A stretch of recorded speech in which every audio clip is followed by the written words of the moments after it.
Selamat pagi, selamat siang, dan selamat malam. Assalamualaikum warahmatullahi wabarakatuh. Perkenalkan, nama saya Muhammad Asil Abdirrahman. Saya dari kelas 11 TKJ 1. Di sini, pada kesempatan kali ini, saya akan menjelaskan tentang pengertian OSI layer, fungsi OSI layer, cara kerja OSI layer, dan 7 lapisan OSI layer. Selamat menonton. Materi OSI layer. Pengertian OSI layer. Open System Interconnection atau OSI layer adalah standarisasi khusus yang memungkinkan berbagai komputer dapat saling berkomunikasi menggunakan protokol sesuai standarnya.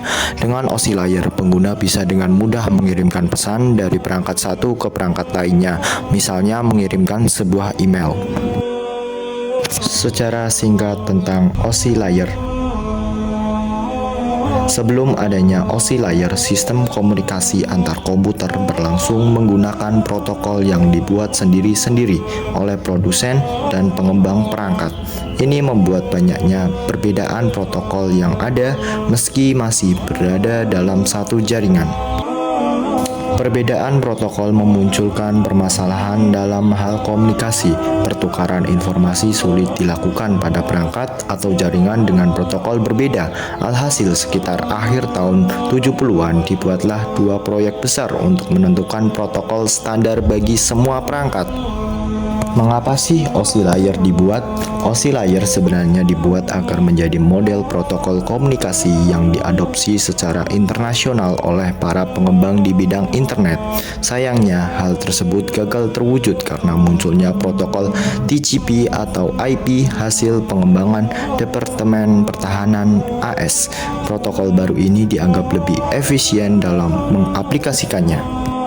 Nah, selanjutnya itu fungsi OSI layer. Fungsi utama OSI layer yaitu memudahkan pembuat PC, jaringan komputer, serta pengembang software agar produk mereka dapat disambungkan tanpa perlu melakukan pengaturan khusus. 7 lapisan pada OSI layer. Application layer. Pada layer paling atas terdapat application layer.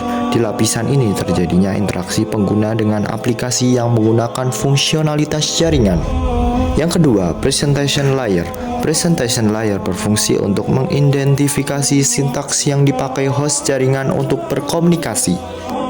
Yang ketiga, session layer. Lapisan ini membuka tutup saluran komunikasi antar perangkat yang disebut session. Lapisan ini juga bertanggung jawab untuk membuka session dan memastikannya tetap terbuka ketika data sedang dikirim. Yang keempat, transport layer. Transport layer berperan sebagai penanggung jawab kiriman pesan antar dua perangkat, mengambil data dari lapisan sebelumnya dan meneruskan ke lapisan berikutnya, sekaligus memastikannya bahwa data tersampaikan dengan baik. Yang kelima, network layer. Lapisan network bertugas untuk mendefinisikan IP address sehingga setiap komputer dapat saling terkoneksi dalam sebuah jaringan. Yang keenam, data link layer. Data link layer bertugas membuat dan mengakhiri sebuah koneksi antar dua node atau jaringan yang terhubung secara fisik. Dan yang terakhir, physical layer. Lapisan pertama pada OSI adalah physical layer, yaitu lapisan yang bertanggung jawab mentransmisikan data dalam bentuk bit stream.